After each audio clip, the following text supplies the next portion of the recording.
Meu nome é René Rialdotti e eu nasci onde o Papa, quando esteve aqui no Brasil a primeira vez, rezou a missa, ali em frente ao Palácio do Governo. Eu nasci ali perto a 200 metros, então eu sempre digo, quando me perguntam onde eu nasci, eu digo a 200 metros onde o Papa rezou a missa quando veio no Brasil. Meus estudos primários foram aqui em Curitiba mesmo, o ensino médio também, e a faculdade de Direito a partir de 54 até 58.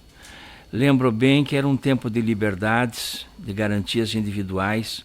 Vivíamos assim uma época muito bonita do ponto de vista da liberdade. São os anos dourados, os anos 50. E depois o choque muito grande que nós tivemos com a ditadura militar.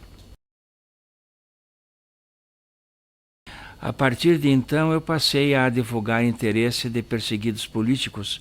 Lembro que já no primeiro dia depois de abril, dia 2 de abril de 1964, eu estava já tentando liberar um oficial da base aérea de Curitiba que estava preso por subversão.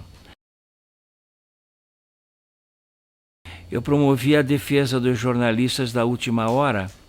A Última Hora se instalou no Paraná no começo dos anos 60 e tinha uma orientação muito agressiva em relação aos padrões provincianos da cidade e do estado. E com reportagens muito importantes, muito corajosas, inclusive, o que lhe valeu a perseguição do regime militar. Foram vários os jornalistas que se envolveram naquele tipo de perseguição e que eu tive a oportunidade de promover a defesa. Em 1971, o governador Haroldo Leão Pérez havia sido escolhido pelo presidente Garrastazu Médici para ser o governador do Paraná naquela época que não havia eleições. Era a Assembleia que homologava a indicação que vinha do governo militar.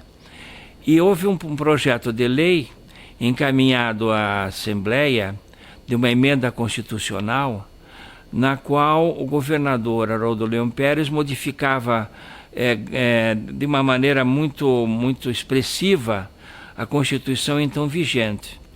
E os deputados da oposição, que eram 9 deputados da oposição, eles não tiveram oportunidade de apresentar emendas àquele projeto, porque a mesa da Assembleia conduzia os trabalhos com uma velocidade extraordinária e cerceando a liberdade dos deputados da oposição. Completei o mandado de segurança e apresentei o mandado de segurança que foi concedido para anular a decisão que a Assembleia havia tomado. Aquilo foi um dos aspectos, um dos fatos relevantes de 71 que determinaram, inclusive, a queda do governador até então acusado de prática de desvio do poder.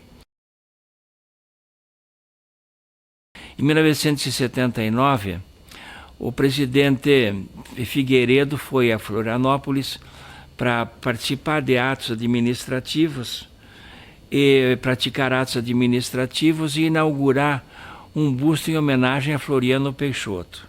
E a carestia de vida e a homenagem a Floriano pegaram a população revoltada com o governo federal. E os estudantes se manifestaram contra e se aproximaram do Palácio do Governo, da residência oficial, onde estava o presidente Figueiredo numa sacada. E o presidente teve a imprudência de descer para enfrentar pessoalmente os manifestantes. E alguns deles foram inclusive identificados por fotografia e depois processados aqui na auditoria militar.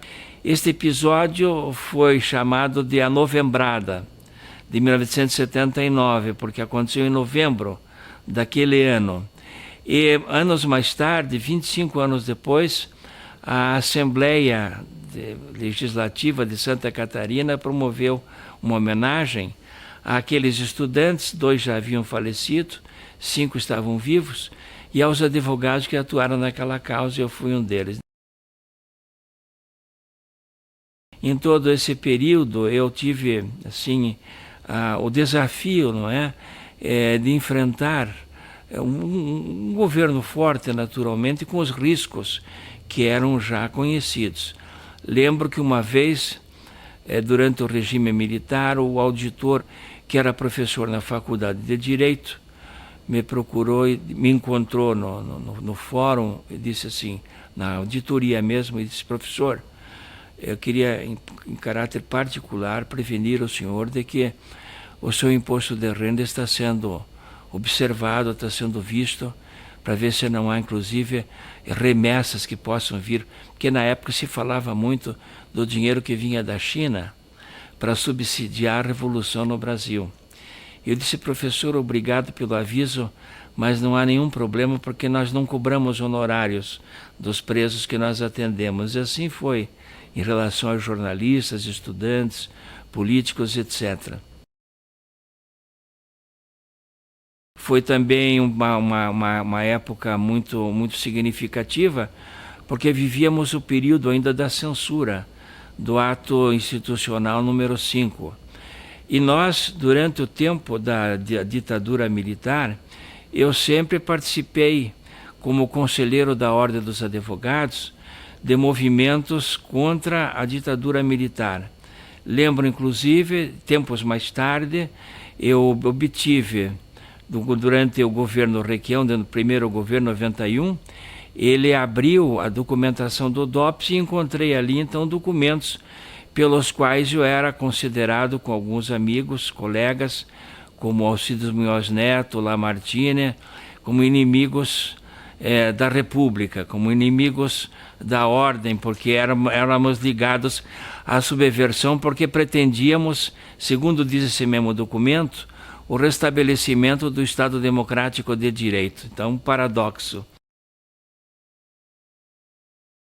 Em 92, eu recebi um telefonema do professor Miguel Reale Júnior, perguntando se eu estava acompanhando o problema da CPI, que estava ouvindo o PC Farias, o problema do governo Collor. Eu disse que sim. E ele disse: que tal nós fazermos uma petição de impeachment do presidente? Aí eu perguntei, brincando para ele, onde é que é o aparelho? E eu lembro bem que no dia 11 de agosto, eu lembro muito bem dessa data, de 92, eu fui fazer uma palestra em Goiânia sobre a reforma do processo penal. E numa certa altura eu disse: bem, as reformas propostas são essas, caberá agora ao Congresso Nacional aceitá-las ou não. E gostaria de comentar com todos aqui que nós apresentamos uma petição de impeachment do presidente. A Ordem dos Advogados foi assinada a petição pelo presidente da Ordem dos Advogados, Marcelo Lavenere, e pelo presidente da Associação Brasileira de Imprensa, Barbosa Sobrinho. E eu disse: não sei o destino dessa petição, mas o importante é que nós fizemos o que é possível fazer, e vale a pena fazer isso. Aí eu vi que o auditório se levantou e começou a aplaudir. E eu então percebi, estamos em agosto, eu disse: ao lado de Brasília é sinal de que a coisa vai pegar. E pegou mesmo, porque em setembro a Câmara autorizou a abertura do processo de impeachment e seguiu até o fim. Mas foi um movimento extraordinário, não é?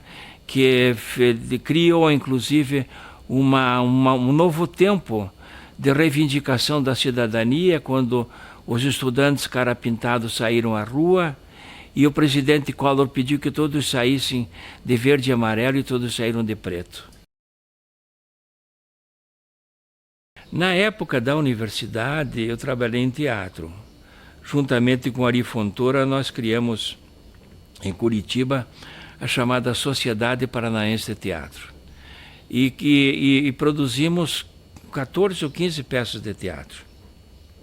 Eu lembro que para mim era muito importante, por causa dos exercícios que eu tinha, um professor nacional do Serviço Nacional de Teatro, que esteve em Curitiba e que deu aulas de dicção.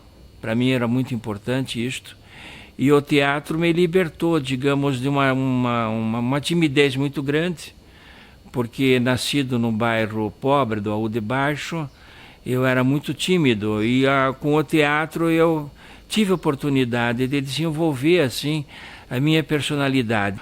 O Ari me perguntou se eu queria continuar. Eu disse, olha, eu estou em 3 matérias de segunda época na faculdade, eu não vou poder continuar. Eu vou fazer só a faculdade e fazer a advocacia mais tarde. E aí ele disse, não, eu vou continuar. E foi para o Rio.